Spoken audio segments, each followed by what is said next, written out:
Hi, my name is Tor, and in this video I'm going to talk about Norway and our political system compared to the American politics, and also discuss whether or not Norway is a democratic socialist country.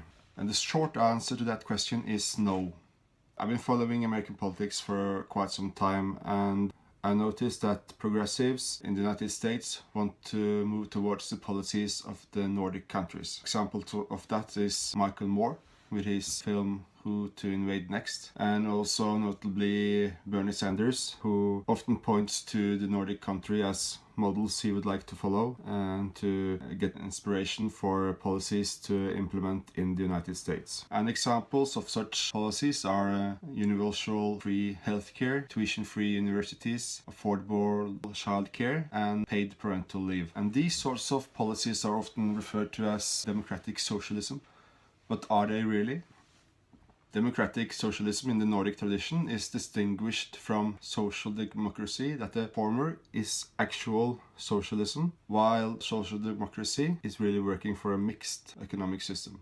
The term democratic socialism was invented by socialists that wanted to differentiate themselves from totalitarian socialists, also called Stalinism.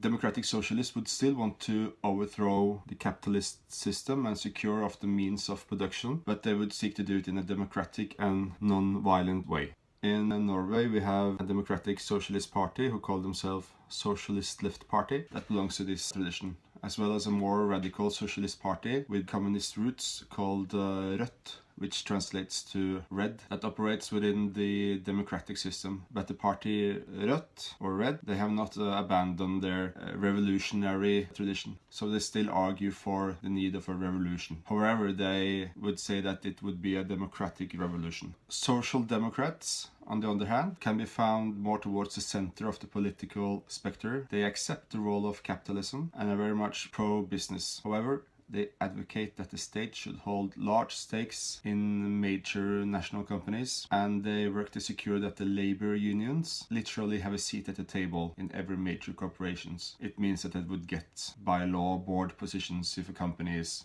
above a certain size.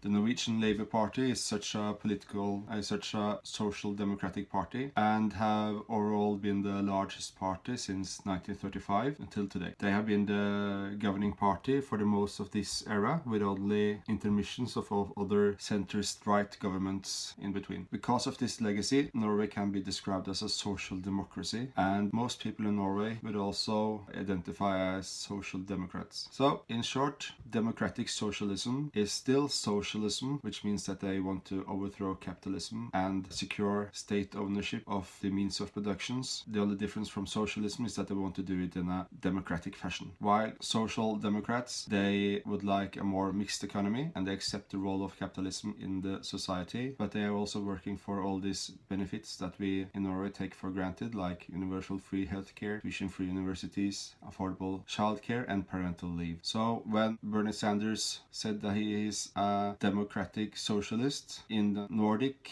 tradition, that means that he is really a socialist who wants to overthrow capitalism and secure state ownership of the means of production, but he wants to do it in a democratic fashion. But what you really want in America, I would argue, is not democratic socialism, but social democracy. That is what we have in the Scandinavian countries, and you need the mixed economy to boost the private sector, to gain surplus in the economy, to finance all these social benefits and welfare institutions.